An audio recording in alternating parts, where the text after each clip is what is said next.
Mykaella's older sister. On October 21st, I got a couple DMs from her close friends notifying that she might be missing. So we filed a missing police report that night. And we spoke to police and gave her all her information. And we just been posting it on Instagram, trying to get the word out and stuff like that. And about Monday evening, that's when the detectives came and let us know that that was my sister who got burnt up on the trail on October 17th. And yeah, I don't know what else to say.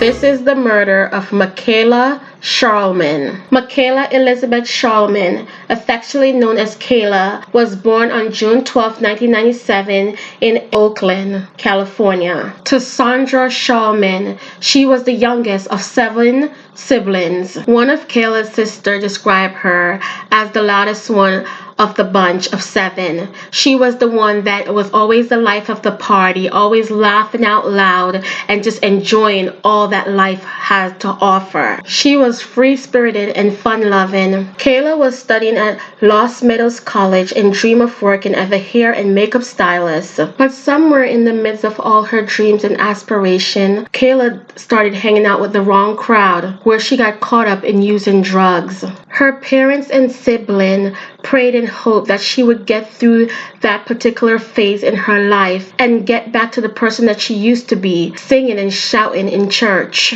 Around October 17th, 2022, Kayla went missing. No one had heard from her in around 2 to 3 days, and her family had grown so concerned. They called around to friends and other people that she might have known to see if they knew her whereabouts, but no one did. So they started putting up flyers around Anaheim, California, to see if anyone would recognize her and call in. No one ever did. On the same day that Kayla went missing, October 17, a fire was reported to the police department around 5 a.m. The fire was reported on the paved city trail north of Lopez Drive between Gentry Town Drive on Contra Luma Boulevard. Firefighter extinguished the blaze, and arson investigator and police detective responded to the scene and opened a homicide investigation. A body of a woman was burned unrecognizable in the trash can where the fire was set. The following day after the fire, the NO police released images of jewelry worn by the woman and sought the public help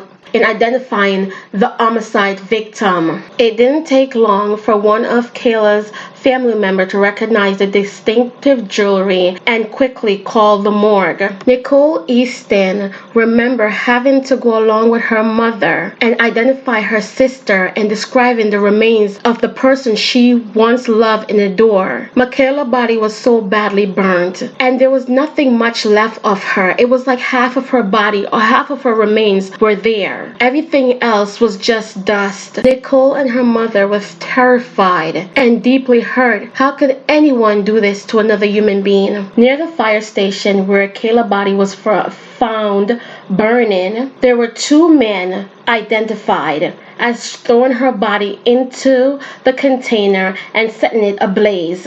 Those 2 men was identified as officers Ashton Montalvo and D'Angelo Boone. Montalvo and Boone were charged with arson and manipulation of human remains in the October 17th death of Kayla, and they would later plead not guilty to the charges. During this time, however, the Antidote California Police Department was under severe scrutiny as they were being accused of racist texts and homophobic messages, which would greatly complicate Mykaella's case.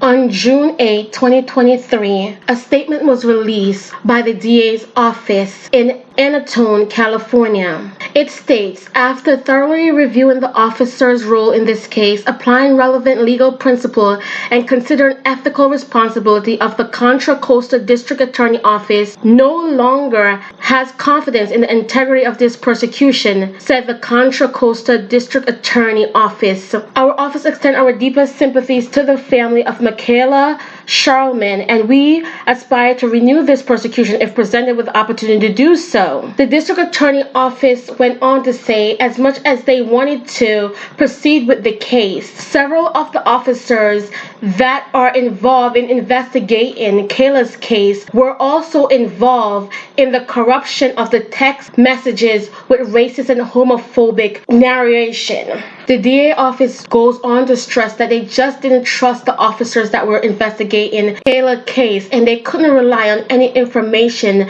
that they was given by them. I think that this is the biggest blow that Mykaella family could have received. This is just not acceptable. Irregardless of if there's a scandal waving over this murder, they could seek outside individual to handle this case, to gather enough information. There are surveillance cameras with those officers mutilating Mykaella's body, putting it in the dumpster. Surely they should not just get up and walk away and go away scot-free. Terrible crime that they have committed. To say that this is unjust is an understatement. I'm so happy that the family of Mykaella decide to still fight and champion her cause and seek justice for her. This case is so bizarre to me because no one really knows why these officers would want to burn and mutilate Mykaella's body. What connection did she have to them? Did they know her beforehand?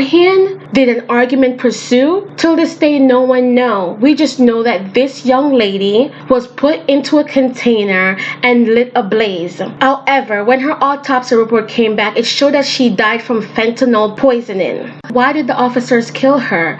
What does her using drugs have to do with the officers and they eventually burning her body? And what is the reason to burn her body if she was already dead? And to think that they would not have to answer any of these questions is crazy. Mykaella will be so missed by her brothers and sisters, by her niece and nephews that she constantly babysit all the time, and those in her community, especially those that used to go to her church, that remember her loud singing and laughter. This is so sad. It is such a devastating tragedy, and I can only hope that with all their persistence and them continue to seek justice for Mykaella, that all these answers that we have in our head, most of all what they have about the last moment of their loved one, will eventually be answered. My thoughts and prayers go out to Mykaella's parents, her siblings that continue to fight for justice for her. May her soul rest in peace. And I ask for everyone to continue to keep her in your prayers until justice is served. Until next time on the Meaningful Talk Crime Doc, don't forget to like, share, and subscribe. And I'll catch up with you guys later in the comment section.